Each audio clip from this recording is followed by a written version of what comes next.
यदि कोई बाहर वृंदावन धाम के बाहर रह रहा है अन्य प्रदेशों में, और उसके हृदय में ये बात है कि हम बहुत समय तक वृंदावन वास तो नहीं कर पाएंगे, ऐसा हम माया से जकड़े हुए हैं, तो हमें जो वृंदावन वासी को लाभ मिलेगा वो हमें कैसे मिले?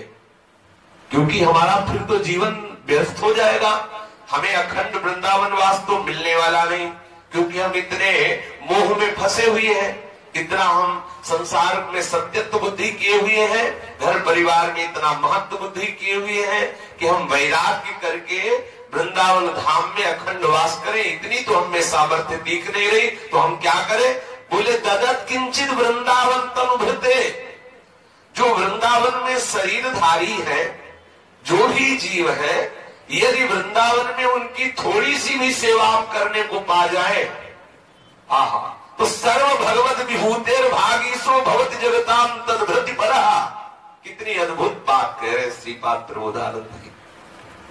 ये वृंदावन के जो पक्षी हैं, वृंदावन की ये जो गाय पशु आदि, ये जो वृंदावन के बंदर आदि, यहाँ के जो ब्रजवासी जन, यहाँ जो वास करने वाले संत महात्मा, जो भी गृहस्थी जन जो भी है, यदि कहीं यहाँ किसी की भी आपके द्वारा धन अन्न वस्त्र वास आदि की सेवा बन जाए आपसे, तो श्रीपाद प्रबोधानंद जी कह रहे हैं कि वो भगवान की समस्त विभूतियों को तृप्त करने वाला बन जाता है।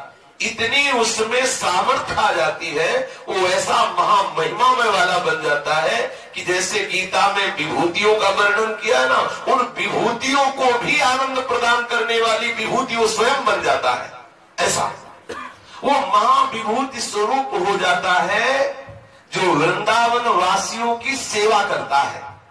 यद्यपि वो वृंदावन वास नहीं कर पा रहा, अखंड वृंदावन वास नहीं कर पा रहा, पर वृंदावन के पक्षियों को, वृंदावन के पशुओं को, वृंदावन के बंदरों को, वृंदावन के जो ब्रजवासी जन हैं, जो गृहस्थी जन आके रहे, मानो ऐसे गृहस्थी जन हैं कि भगवत चर्चा सुनकर भगवत प्रेम के लिए लालायित होकर श्री धाम वृंदावन वास कर रहे हैं, उनके पास सम्यक व्यवस्थाएं नहीं है।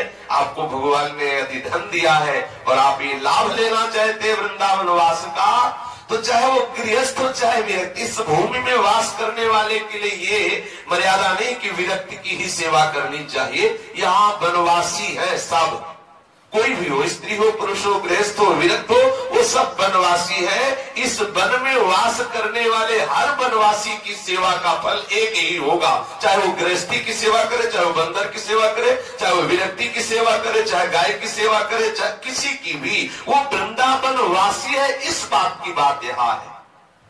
कोई भी हो, अगर उसको आवश्यकता है और आपको भगवान ने दिया है धन आदि, अन्न आदि, वस्त्र आदि, ऐसी सामर्थ्य दी है और आप परम लाभ प्राप्त करना चाहते हैं, तो मोह और लोभ का त्याग करके वृंदावन वासियों के वास की व्यवस्था, भोजन की व्यवस्था, वस्त्र की व्यवस्था, उनको प्यार दो, उनके प्रति अपनापन करो, उनकी सेवा करो, तो जितनी भी विभूतियां भगवान की है वो सब आपसे तृप्त हो जाएंगी और आप महाविभूति स्वरूप हो जाएंगे। महाविभूति स्वरूप अर्थात बिना वृंदावन वास किए भी वृंदावन वास का फल आपको प्राप्त हो जाएगा। कितनी सहज बात है। कांच के बदले में मणि मिल रही है, कांच के बदले। कहां सांसारिक तुच्छ धन, कहां सांसारिक अन्न वस्त्र आदि, और कहां प्रियालाल का कृपा प्रसाद, केवल ब्रजवासियों की सेवा से। जैसे माँ को प्रसन्न करना हो तो उसके बेटे को दुलार करने लगो, कुछ उसको खिला पिला दो, तो माँ अपने आप बोलने लगे। ऐसे माँ से बात करने की तुम्हारी सामर्थ्य नहीं होगी, लेकिन जब आप उसका बेटा जा रहा हो, दौड़ के उसको टापी दो, दुलार करो और कुछ भी देने लगो, तो माँ अपने आप बात कर लेगी। आप भाई ऐसा क्यों कर रहे हो, दो बच्चा, वो अपने आप आपसे प्रेम भरी बात करने लगे। ऐसे ही हमारे प्रियालाल के लाडले हैं वृंदावन वासी, चाहे वो बंदर हो, चाहे वो पशु पक्षी हो, चाहे वो गृहस्थी हो, चाहे वो विरक्ति हो, चाहे ब्रजवासी हो, चाहे बाहर का वासी हो, जो यहाँ इस भूमि पर वास कर रहे, वो हमारी लाडली के लाडले हैं। प्यारी जी ने कृपा की तब आके वास कर रहे। इन वृंदावन वासियों की कोई भी शरीर से सेवा, अन्न से सेवा, वस्त्र से सेवा, धन से सेवा, वास की सेवा यदि ऐसा करता है तो हमारे लाड़ेली लाल उस पर कृपालु होते हैं और जो वृंदावन वास का फल है वही फल उसको प्राप्त होता है। ये देखो कितनी बढ़िया बात श्रीपाद प्रबोधानंद जी महाराज ने की।